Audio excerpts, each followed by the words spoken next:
مخلوق وہ ہے کہ جو خواہشات کے سائے میں جیتی ہے، پروان چڑھتی ہے، بڑھتی ہے، وہ بہائم ہیں. اور ایک مخلوق وہ ہے کہ جن کی تسبیح، ذکر، سجدہ اور قیام ہی غذا ہے. اور یہ تیسری مخلوق حضرت انسان ہے کہ اب یہ اس دوراہے پہ کھڑی ہے، چاہے لڑک کے ادھر چلی جائے، چاہے پرواز کرے تو فرشتوں سے بھی آگے گزر جائے. اب یہ اس کا اختیار ہے. حضرت انسان اللہ کی تخلیق کا شاہکار ہے، تو وہ لڑک کے چوپایوں جیسے کام کرے تو پھر چوپایا تو وہ ہوا ہی ہوا، لیکن فرمایا بل ہم عدل، بلکہ چوپایوں سے بھی گزر گیا ہے. اس لیے کہ چوپائے کے پاس تو تھا ہی وہ جو اس نے کیا، اور اس کے پاس چراغ علم بھی تھا، جگمگاتی راہیں بھی تھی، جنت کے راستے بھی تھے. یہ آسمان کی طرف پرواز کرنے کی بجائے زمین کی طرف لڑک گیا تو یہ چوپایوں سے بھی بدتر ہے.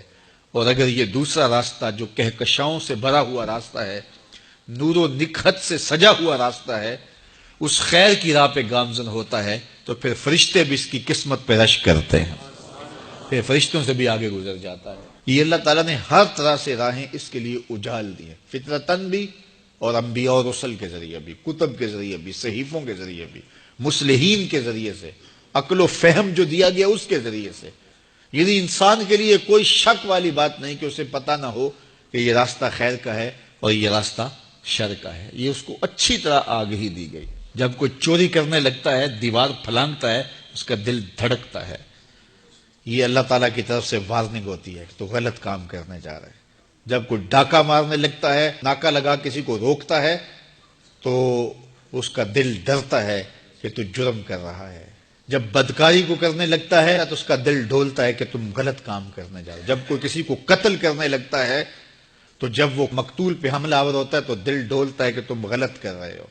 حتیٰ کہ دیوار رکھتے ہوئے ہمسائے کے 2 انچ بھی دبانے لگے تو دل ڈولتا ہے کہ تم غلط کر رہے ہو.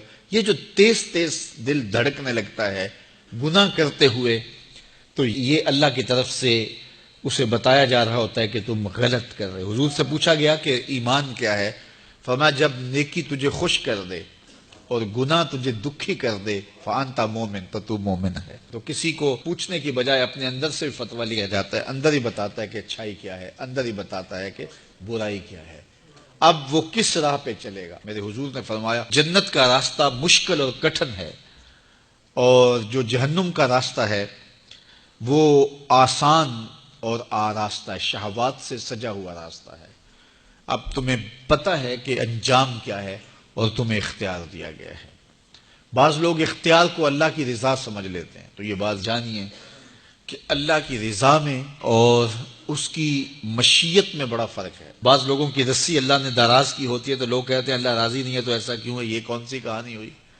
ظالم جابر لوگ تختوں پہ بیٹھ جاتے ہیں، مختلف حکومتیں سنبھال لیتے ہیں اور خلق خدا کی ناک میں دم کر دیتے ہیں، لوگ کہتے ہیں اللہ راضی نہیں ہے تو ایسا کیوں ہے. یہ کون سی بات ہوئی؟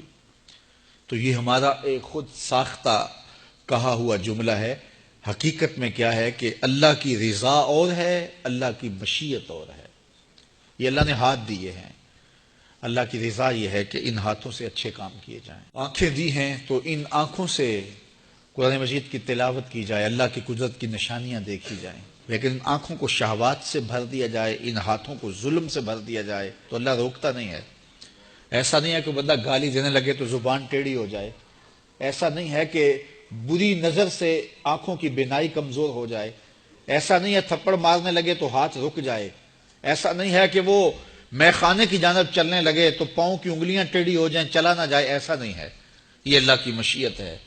اس نے قدموں میں طاقت رکھ دی، جدھر جانا چاہے جائیں، اس نے اختیار بھی دیا ہے. لیکن یہ اس کا دیا گیا اختیار ہے، یہ اس کی مشیت ہے. لیکن اس کی رضا یہ ہے کہ یہ قدم اٹھیں تو مسجد کی جانب جائیں، یہ قدم اٹھے تو دکھیے کی مدد کے لیے جائیں، رزق حلال کمانے نکلیں. یہ زبان بولے تو قرآن کی تلاوت کرے، یہ لب کھلیں تو احادیث رسول کے نغمے ہوں، خیر خواہی کے کلمات ہوں، مخلوق خدا کی بہتری کی بات ہو. لیکن اگر کوئی گالی گلوچ دینے لگ جائے تو اس سے اللہ کی رضا نہیں. اللہ نے اعضاء بنا دیے اور اللہ نے انسان کو خیر و شر کی تمیز دے دی، اچھائی اور برائی کا پتہ دے دیا. اب اس کی مرضی ہے کہ وہ کدھر نکلتا ہے.